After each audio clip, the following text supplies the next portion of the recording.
Bonjour. Il existe bien des problèmes actuels que nous aurions vraiment difficiles à résoudre si nous n'avions pas tout le formalisme mathématique, les équations et toutes les manipulations algébriques pour les résoudre.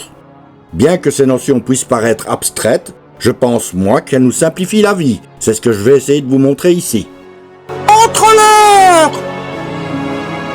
Vous allez voir que bien des trucs peuvent être démontés simplement en les mettant en équation, et en résolvant l'équation bien sûr.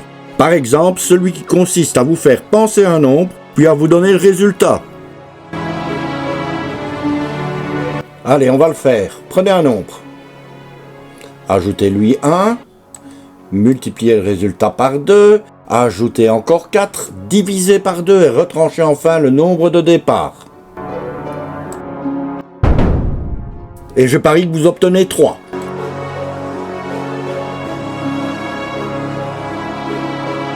Et pourtant, dès que l'on va mettre ce petit tour en équation, la magie s'évanouit.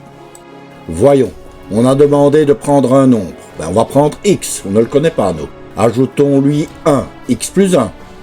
Multipliez le résultat par 2, x plus 1 entre parenthèses, fois 2. Ajoutez encore 4, on ajoute 4, on divise par 2 ensuite. Et on retranche le nombre de départ qui est notre x qu'on a pensé au début. Voyons ce que ça donne.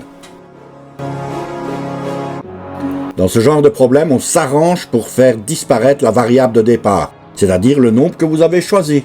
Et bien sûr, vous pouvez choisir n'importe quel nombre, on raboutira toujours au 3. Wow! Un problème du même genre consiste à prendre un nombre, à le multiplier par 2, à lui ajouter 16, de diviser le tout par 2 et de retrancher le nombre de départ. Vous allez obtenir inévitablement 8. Je vous suggère ici de trouver l'expression mathématique qui régit ce tour. À noter qu'il est modelable à souhait. On pourrait multiplier par un autre nombre et ajouter aussi un autre nombre.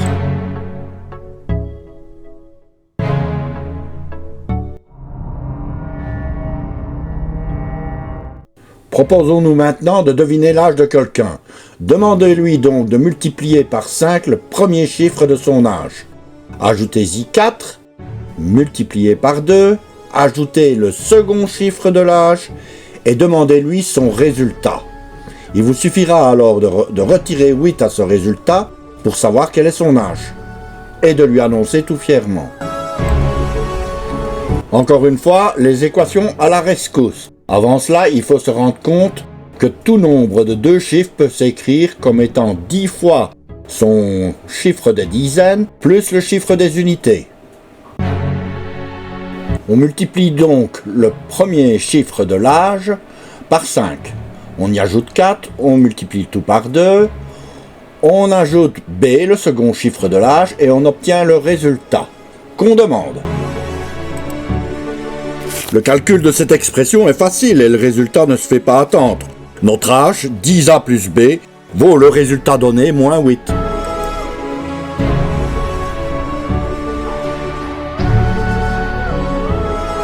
Un autre tour rapide. Prenez un nombre de 3 chiffres composés des mêmes chiffres. S'il n'y a pas 36 possibilités, elles sont toutes à l'écran. Divisez ce nombre par la somme de ces 3 chiffres. Là non plus, il n'y a pas 36 possibilités, elles sont toutes à l'écran. Vous obtiendrez toujours 37. Pouvez-vous expliquer pourquoi ?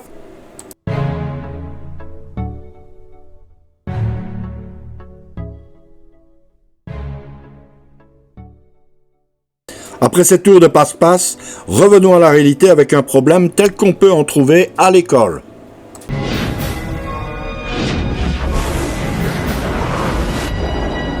Voilà le problème. Valérie a 3 fois l'âge de Sylvie. Il y a 18 ans, Valérie était 9 fois plus âgée que Sylvie. Quel âge a Valérie aujourd'hui ? Mettons X l'âge de Sylvie, parce que si on fait le contraire, on aura une fraction. Alors, Valérie, dans ce cas, elle a 3 fois son âge, donc 3X. Do you remember the future?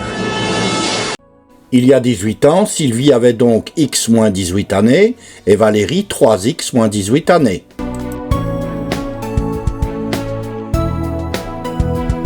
Et comme il y a 18 ans, l'âge de Valérie valait 9 fois l'âge de Sylvie, donc nous avons notre équation.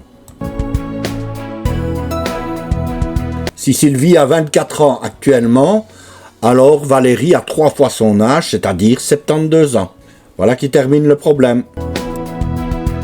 Si vous souhaitez voir d'autres problèmes du premier degré, faites-le moi savoir dans les commentaires. Pendant ce temps, notre aigle vogue vers de nouveaux horizons.